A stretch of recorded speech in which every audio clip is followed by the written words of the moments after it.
Kondisi di Israel semakin memburuk setelah serangan besar-besaran yang dilancarkan oleh Iran. Serangan rudal yang menghantam berbagai wilayah di Israel, termasuk Tel Aviv, telah menyebabkan kehancuran yang luar biasa.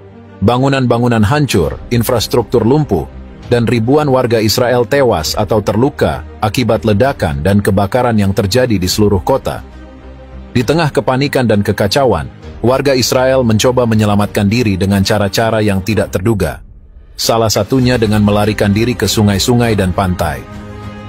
Serangan yang dilancarkan Iran merupakan salah satu aksi militer terbesar yang pernah terjadi di kawasan tersebut. Sebagai balasan atas berbagai serangan Israel terhadap kepentingan Iran dan kelompok-kelompok yang didukungnya, Iran meluncurkan ratusan rudal balistik ke arah pusat-pusat strategis Israel. Dalam hitungan menit, serangan ini mengubah kawasan perkotaan Israel menjadi medan perang yang penuh dengan kobaran api dan kehancuran. Warga Israel yang terkejut oleh serangan mendadak ini tidak memiliki banyak waktu untuk bereaksi. Sirene peringatan berbunyi di seluruh penjuru kota, namun tidak semua orang berhasil mencapai bunker atau tempat perlindungan yang tersedia. Banyak yang terjebak di tengah jalan, di dalam gedung, atau bahkan di rumah mereka ketika rudal-rudal menghantam kota dengan kekuatan destruktif yang dahsyat. Akibat dari serangan ini, banyak daerah di Israel yang segera dilalap api. Ledakan rudal memicu kebakaran besar yang menyebar dengan cepat, menghancurkan segala sesuatu yang ada di jalurnya.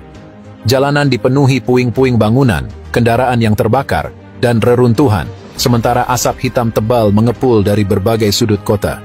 Suara ledakan terus terdengar, memicu kepanikan massal di antara penduduk. Di tengah situasi yang kacau ini, ribuan warga Israel merasa tidak memiliki pilihan, selain melarikan diri ke sungai-sungai dan pantai terdekat. Sungai dan pantai, yang sebelumnya menjadi tempat rekreasi, kini menjadi tempat perlindungan darurat bagi warga yang berusaha menyelamatkan diri dari kobaran api dan ledakan rudal. Mereka berharap air dapat melindungi mereka dari panas yang menyengat akibat kebakaran, sekaligus menjauhkan mereka dari ledakan yang terus-menerus mengguncang kota. Beberapa keluarga terlihat berlarian menuju sungai, dengan hanya membawa apa yang mereka bisa bawa di tangan. Pakaian, selimut, dan tas kecil berisi barang-barang penting menjadi bekal mereka dalam upaya bertahan hidup. Mereka yang mencapai sungai segera menceburkan diri ke dalam air, berusaha sedekat mungkin dengan permukaan air untuk menghindari asap dan api. Di sepanjang sungai, ribuan orang tampak berdesakan, berusaha mencari tempat yang aman di tengah kepungan bahaya. Di pantai, pemandangan yang serupa terjadi. Warga yang melarikan diri ke pantai memasuki air laut untuk menghindari terjangan rudal dan kebakaran yang menghancurkan kota. Air laut menjadi tempat perlindungan bagi mereka yang tidak memiliki bunker atau tempat berlindung lain. Meskipun kondisi di pantai penuh dengan ketidakpastian, warga merasa bahwa berada di dalam air akan memberi mereka sedikit keamanan dari kehancuran yang sedang terjadi di daratan. Bagi warga Israel yang memilih menyelamatkan diri ke sungai dan pantai, situasi tidak sepenuhnya aman. Mereka menghadapi banyak tantangan di tengah pelarian mereka. Selain ledakan dan kebakaran, mereka juga harus menghadapi suhu dingin dari air sungai dan laut, serta kekurangan makanan dan air minum.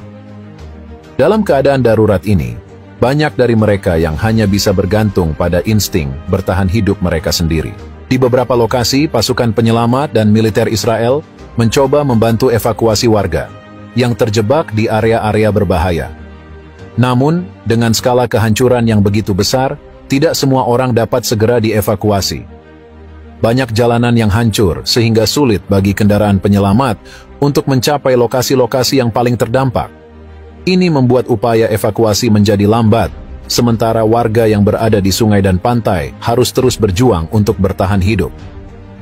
Tidak sedikit dari mereka yang akhirnya menderita hipotermia karena terlalu lama berada di dalam air. Anak-anak, orang tua, dan orang-orang yang lemah kondisinya mengalami kesulitan bertahan di suhu dingin, sementara api dan asap terus mendekat dari kejauhan. Beberapa di antara mereka juga mengalami luka-luka akibat ledakan dan puing-puing yang berterbangan saat serangan terjadi. Situasi ini menciptakan krisis kemanusiaan yang serius di Israel.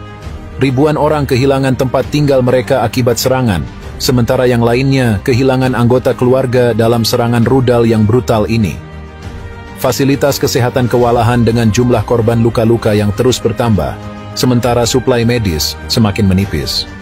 Rumah sakit di kota-kota besar seperti Tel Aviv dan Haifa penuh sesak dengan korban yang terluka akibat ledakan, kebakaran, dan inhalasi asap.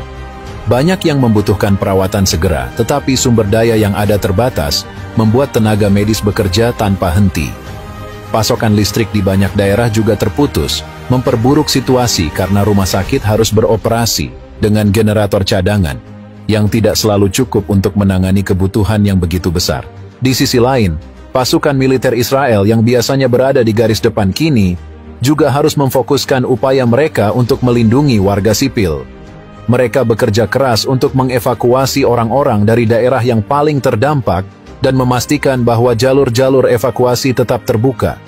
Namun, tantangan yang mereka hadapi sangat besar, terutama karena ancaman serangan lanjutan dari Iran masih ada. Setelah serangan rudal yang menghancurkan ini, Israel kini menghadapi tugas besar untuk memulihkan diri.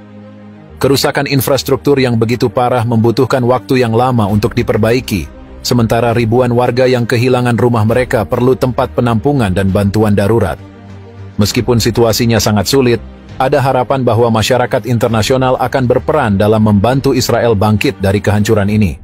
Berbagai organisasi kemanusiaan sudah mulai mengirimkan bantuan, baik berupa makanan, obat-obatan, maupun perlengkapan darurat lainnya.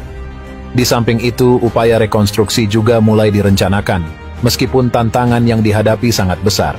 Serangan rudal besar-besaran yang dilancarkan Iran telah menciptakan situasi darurat di Israel, di mana ribuan warga terpaksa melarikan diri ke sungai dan pantai untuk menyelamatkan diri dari kobaran api dan ledakan dahsyat. Kondisi ini memperlihatkan betapa gentingnya situasi keamanan di kawasan Timur Tengah dan bagaimana warga sipil menjadi korban utama dari konflik yang tak kunjung usai.